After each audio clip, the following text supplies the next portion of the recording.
جب ہمارے نفس کے گلے میں بندھی رسی شیطان کے ہاتھ میں چلی جائے تو عقل گناہوں کی وکالت پر اتر آتی ہے۔ انسان بھی عجیب مزاج کا ہے، جو اس کی طبیعت کو سمجھے وہ اچھا لگتا ہے اور جو اس کی نیت کو سمجھے وہ برا لگتا ہے۔ اپنی سوچ کو بدلو، آپ کی دنیا بدل جائے گی۔ اگر آپ زندہ ہیں تو غلط فیصلوں کی مخالفت کریں، جی حضوری کرنا چھوڑ دیں۔ لہروں کے ساتھ لاشیں بہا کرتی ہیں، تیراک نہیں۔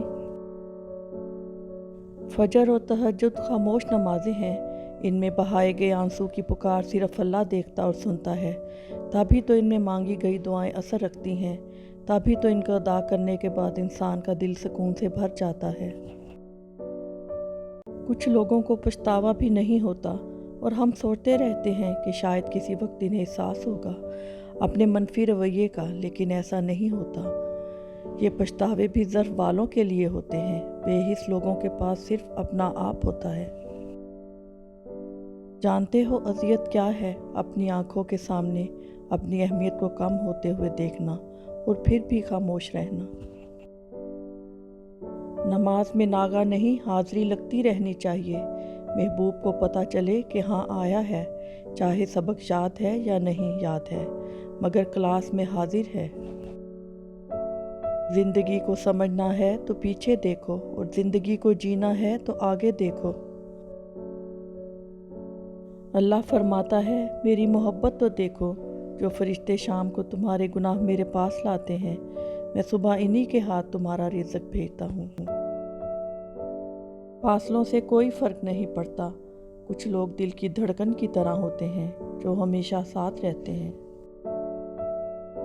دلوں میں بسنے والے پھولوں جیسے ہوتے ہیں، دنیا سے چلے بھی جائیں تو پیچھے یادوں کی خوشبو چھوڑ جاتے ہیں۔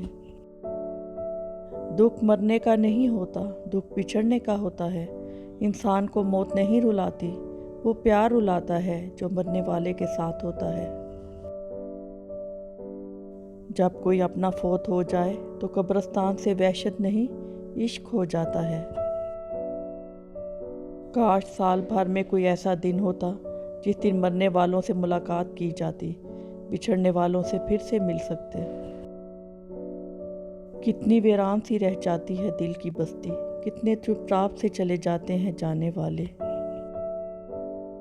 حق اور حقیقت کو تلاش کرنا پڑتا ہے، افواہیں تو گھر بیٹھے آپ تک پہنچ جاتی ہیں۔ ہم چاہے کتنا بھی اپنے آپ کو مصروف کر لیں، لیکن اپنی جان سے پیارے لوگوں کی ابدی جدائی ہمیں مسلسل تڑپاتی ہے۔ چاہ کر بھی ہم انہیں نہ دیکھ سکتے ہیں، نہ سن سکتے ہیں۔ صرف صبر کے سوا ہم کچھ بھی نہیں کر سکتے، اور یہ صبر بہت ہی مشکل کام ہے۔ بدگمانی میں اتنی طاقت ہے کہ یہ انسان کا ذہنی سکون برباد کرنے کے ساتھ ساتھ ایک دوسرے کے ساتھ جڑے تعلق کو منٹوں میں ہڑپ کر جاتی ہے۔ اگر کوئی مجھ سے پوچھے دنیا کا سب سے مشکل ترین کام کون سا ہے، تو میں کہوں گی کہ اپنی آنکھوں میں تیرنے والے آنسوؤں کو پلکوں کی باڑ سے نیچے نہ گرنے دینا، اور انہیں واپس پیچھے دھکیل کر ہونٹوں پہ مسکراہٹ سجا کر کہنا، جی میں ٹھیک ہوں، بالکل ٹھیک ہوں۔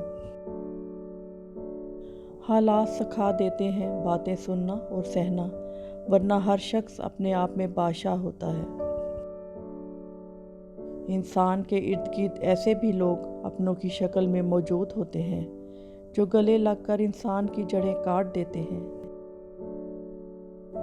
ایک چیز پر ایمان رکھیں، جو چیز ہمارے حق میں بہتر نہ ہو، رب کائنات اس کو ہم سے دور کر دیتا ہے اور اس کے بدلے بہتر عطا فرما دیتا ہے۔ دانا کہتے ہیں کیچڑ میں پتھر نہ مارو، اپنا ہی دامن داغدار ہوگا۔ احتیاط کا اگلا رائج درجہ یہ ہے کہ کیچڑ سے دور چلے جائیں، ورنہ کسی اور کے پتھر مارنے سے بھی آپ داغدار ہو سکتے ہیں۔ اوروں کے خیالات کی تلاشی لیتے ہیں اور اپنے گریبانوں میں جھانکا نہیں جاتا۔ وقت کے سمجھانے کا طریقہ سخت اور کربناک ہوتا ہے، مگر یہ بھی سچ ہے کہ وقت کی سمجھائی بات حتمی ہوتی ہے اور ساری زندگی کے لیے سمجھ آ جاتی ہے۔ بعض لوگوں کے دلوں میں واقعہ سوراخ ہوتے ہیں، جتنی بھی محبتیں ڈال لیں وہ خالی ہی رہتے ہیں۔ میں نے وہاں بھی صبر کر لیا جہاں لوگوں کے لہجے کو ان کے منہ پر مارنا تھا۔ اچھا ضرور بنے مگر ثابت کرنے کی کوئی ضرورت نہیں۔ یاد رکھیں عزت وہی دے گا جو خود عزت کے لائق ہو۔ لوگ حسد آپ سے نہیں بلکہ آپ کی زندگی میں موجود سکون، خوشیوں اور بے شمار نعمتوں سے کرتے ہیں۔ تعریف کے محتاج نہیں ہوتے سچے لوگ، پھولوں کو کبھی عطر لگایا نہیں جاتا۔ عاجزی، انکساری، درگزر، توبہ اللہ رب العزت کی قربت کے بہترین راستے ہیں۔ اکیلے رہنے سے یا اکیلے ہونے سے، کسی کو کھو دینے سے یا ٹوٹ جانے سے کبھی نہیں گھبرانا، کیونکہ ایسا ہونے سے رب ملتا ہے، اور جب رب ملتا ہے تب سب مل جاتا ہے۔ قبر کی تنہائی سے پہلے بھی قدرت ہمیں کئی بار تنہا کرتی ہے تاکہ ہم خالق سے تعلق کی مضبوطی کو سمجھیں۔ اگر آپ کی بیوی ناراض ہو کر میکے چلی گئی ہے اور پیچھے سے آپ کے وہی رشتہ دار مرد یا عورتیں جو آپ کو پوچھتے نہیں تھے آپ کا پورا خیال رکھ رہے ہیں تو محتاط رہیں، یہ آپ کا گھر خراب کرنے کے لیے جال ہے۔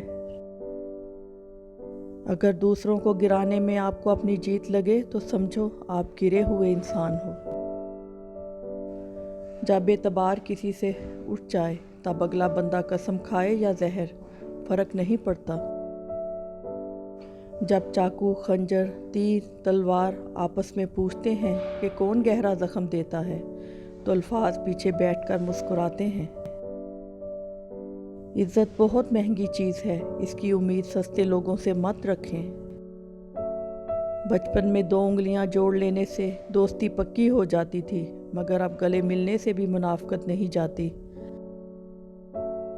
برتن اگر خالی ہو تو یہ مت سمجھنا کہ مانگنے والا ہی ہو سکتا ہے کہ وہ انسان سب کچھ بانٹ کر ہی آیا ہو۔ کچھ ایسے ہو گئے ہیں اس دور کے رشتے، اگر آواز تم نہ دو تو بولتے وہ بھی نہیں۔ اگر آپ کو وہ فصل پسند نہیں جو آپ کاٹ رہے ہیں تو آپ ان بیجوں کی جانچ کیجئے جو آپ بو رہے ہیں۔ ہمارا تعلق ایسے معاشرے سے ہے جہاں اختلاف رکھو تو بدتمیزی ہو جاتی ہے، اور سچ بولو تو بے ادبی ہو جاتی ہے، اور کچھ نہ بولو تو منافقت۔ اے عزت دینے والے رب، ہمیں ان لوگوں کے شر سے بچا جو ہماری اچھائیاں تو چھپا لیں لیکن ہماری برائیاں پھیلا دیں۔ اگر منہ پر بول دینے کی عادت ہے تو منہ پر سن لینے کی بھی عادت ہونی چاہیے۔ اگر انسان اپنی انگلیوں کا استعمال اپنی ہی غلطیوں کو گننے کے لیے کرے تو دوسروں پر انگلی اٹھانے کا وقت ہی نہ ملے۔